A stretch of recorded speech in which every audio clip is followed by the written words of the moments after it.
কত সুন্দর মালপোয়াগুলো হয়েছে। শুভ জন্মাষ্টমী।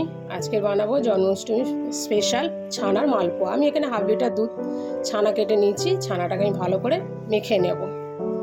সুন্দর করে কিন্তু এটাকে মাখতে হবে যেন কোনোভাবে দানা না থাকে। দেখুন মেখেছি কত সুন্দরভাবে। এতে আমি 1 চামচ চিনি মিশিয়ে নেব। নিয়ে একটু ভালো করে মেখে আমি এটাকে 15 মিনিট রেখে দেবো চিনিটাকে গলার জন্যে।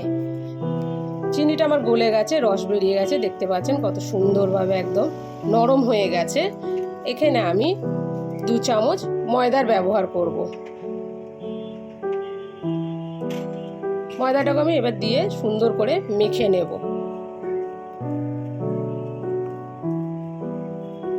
এইভাবে কিন্তু মেখে নিতে হবে। আমার এখানে মাখা হয়ে গেছে, দেখতে পাচ্ছেন নরম হয়ে গেছে একদম। এবার আমি এখানে দুধের ব্যবহার করব। দুধটাকে কিন্তু আমি ভালো করে মিক্স করব যাতে কোনোভাবে এটার মধ্যে দানা দানা না থেকে যায়। দেখতে পাচ্ছেন এইভাবে সুন্দরভাবে মিক্স করে নিতে হবে। আমি আরও 2 চামচ ময়দার ব্যবহার করব। টোটাল আমি 4 চামচ ময়দার ব্যবহার করব। আমার এখানে পুরো ব্যাটারটা তৈরি হয়ে গেছে খুব সুন্দরভাবে, দেখতেই পাচ্ছেন। এইভাবে ভালো করে ফেটিয়ে নেবেন। আমি এখানে 15 মিনিট ঢাকা দিয়ে রেখে দেবো। এখানে আমি চিনির শিরাটা বানিয়ে নেব। রসটা বানাবার জন্য আমি হাফ লিটার জল দিয়েছি, 2টো তেজপাতা, 6টা এলাচ মুখটাকে ফাটিয়ে দিয়ে দিয়েছি। এটা দিলে কি হয়, স্মেলটা খুব ভালো হয়। আর 2টো বড় হাতা চামচ চিনি দিয়েছি।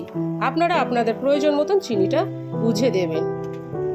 এখানে দেখতে পাচ্ছেন সুন্দরভাবে চিনিটা গলে গিয়ে রসটা ফুটছে খুব সুন্দরভাবে।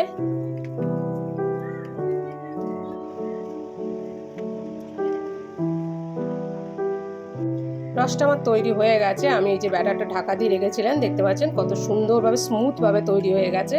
তেলটা আমি আগে থাকতে গরম বসিয়ে দিয়েছিলাম। এবার এগুলো আমি একটু অল্প অল্প করে ভেজে নেব। দেখতে পাচ্ছেন কত সুন্দরভাবে ভাজা হচ্ছে, একদম ফুলে ফুলে যাচ্ছে। কিন্তু এইভাবে আমি সবগুলো কিন্তু ভেজে তুলে নেব।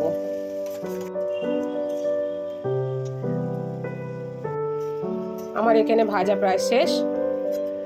দেখুন বন্ধুরা কত সুন্দরভাবে ভাজা হয়ে গেছে। চিনির শিরার মধ্যে আমি এগুলো এবার দিয়ে দেবো। দিয়ে আমি একটা ফুট দিয়ে নামিয়ে নেব। আমার এখানে ছানার মালপোয়া তৈরি হয়ে গেছে। দেখুন কত সুন্দর লাগছে।